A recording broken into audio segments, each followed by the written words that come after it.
তখন বসুদেব ভাবলো, আমার এই সন্তানের জন্য তার কন্যাটাকে মেরে ফেলবো, এটা কি করে সম্ভব, আমি এ জ্বালা সইতে পারবো না। তখন আকাশবাণী হয়ে ভগবান আবার বলল, চিন্তার কোনো কারণ নাই, ও যাকে সন্ততি দেখছো না, ও সন্ততি নয়, ও কখনো ছিন্নামস্তা, কখনো কালী, কখনো ভৈরবী, কখনো চণ্ডী, ওকে কে মারবে? এখানে কারো সাহস আছে?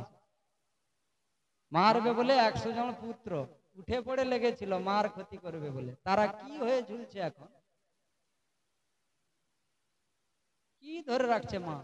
এ দ্বারা কি বলছে, মোর পূজা কর, কালী পূজা কর, সন্তোষী পূজা কর, যোগ মায়ার পূজা কর, যাই করবি কর, কিন্তু অন্যায় করিস নি। অন্যায় করলে দেখতে পেলেই আমায় যত পূজা কর না কেন, আমি ঠিক টাইমে।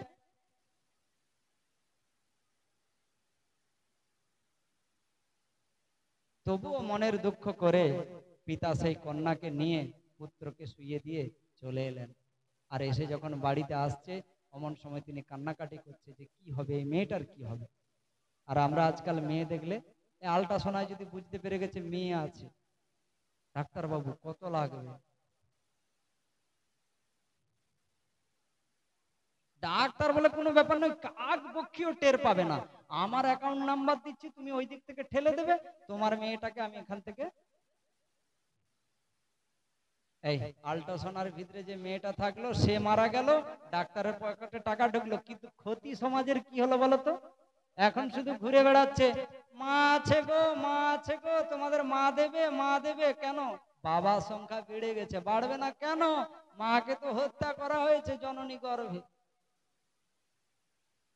যে জিনিসটা এই যে খাবার চলছে, খাবার চলবে, খাবার চললে কি জিনিসটা শর্ট পড়ে যাচ্ছে, ধরো ডাল শর্ট পড়ে যাচ্ছে, তো ওই ডালটাই যদি বারবার করে ঘুরিয়ে দিবা যে আর কি থাকবে, ঘ্যাট চচ্চড়ি বেড়ে যায়। সেই রকম সমাজে দেখবে সব আছে, এখন মেয়ে নাই কেন? ওই আল্ট্রাসোনা করে বড় বড় চাকরি, ডাক্তার মাস্টার সবাই দেখে নিয়েছে, প্রথমে মেয়ে নেব, আমার কি মান সম্মান নাই? হ্যাঁ, ও রাজা দাদু বলবে কি, ও শ্বশুর বলবে কি, এই জন্য মুখ লজ্জা বলে ওকে গুছিয়ে দাও, আগে ছেলে যখন আসবে আমাকে বলবে, সেটাই রাখবো, বাদ বাকি গুলোকে। তাহলে কি হবে? এখন ছেলের বাবা দুয়ারে দুয়ারে কাঁদছে আর বলছে, মা তোমাদের দাও না, আমাদের বাচ্চাটা ভালো চাকরি করে। বলে চাকরির ভরসা নাই, 14 লাখ 15 লাখ টাকা ঘুষ দিয়ে করেছে, কখন বা টিকিট তুলে দেয় তার ঠিক নেই। বলে ঝিল আছে, বলে না না, পরের টাকার বিশ্বাস নেই, ও টাকা দেবে না, গাড়ি গাড়ি সব নিয়ে ও টাকা দেবে না, ঘরে সব রেখে দিয়ে ও বাইরে পালাবে, আমার মেয়েকে বেকার মরতে হবে, তার থাকতে টলিওয়ালা ভালো।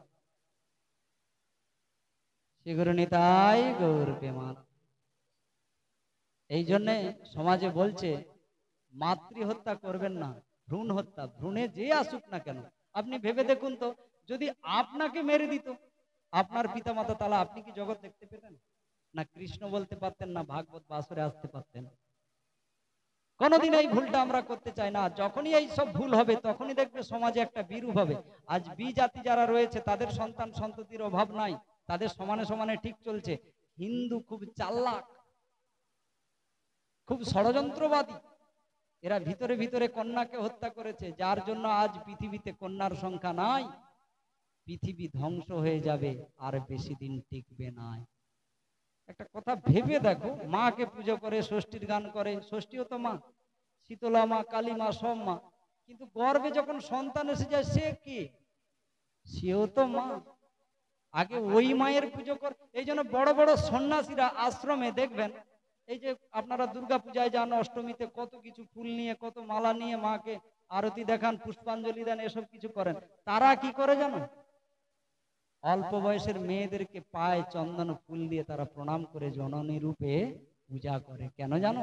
এ পৃথিবীতে ধরে রেখেছে মা, মা ছাড়া আমাদের গতি নাই, গতি নাই, গতি নাই। তাই আজ বেশি রাত্রি বাড়াবো না, হয়ে এসছে, এইবার প্রবেশ করে গেল, একে একে সব দরজা লেগে গেল। আচ্ছা, কৃষ্ণ যখন বেরিয়ে গেল সব খুলে গেল, কিন্তু যোগ মায়া, মহামায়া যখন প্রবেশ করলো সব একটা একটা লেগে গেল কেন? এত দ্বারা বোঝাচ্ছে কি জানো? ভক্ত যখন আপনার, ভগবান আপনার পাশে থাকবে, ভক্তের তখন বৈকুণ্ঠ দ্বার, ভক্তির দ্বার, হ্যাঁ, আর সাধুগুরু বৈষ্ণব আসার জন্য দুয়ার সব সময় খুলে যাবে। আর যখন দেখবেন যে বাড়িতে কৃষ্ণ পূজা, ভক্ত পূজা, আর যে বাড়িতে ভাগবত কীর্তন হয় না, সেখানে যোগ মায়ার দল মানে মহামায়ার দল সব ঢুকে যাবে। আর মহামায়ার দল ঢুকলে কি হবে না, একটা একটা করে চাবি লেগে যাবে, আপনি আর কোনোদিন বেরোতে পারবেন না। আমরা সব ফেঁসে রয়েছি সেই মহামায়ার ভিতরে, যোগ মায়াকে যোগাযোগ করলাম না। যা গোপীরা যোগাযোগ করে কিন্তু কৃষ্ণ পেল, আমরা কিন্তু চাইলাম না।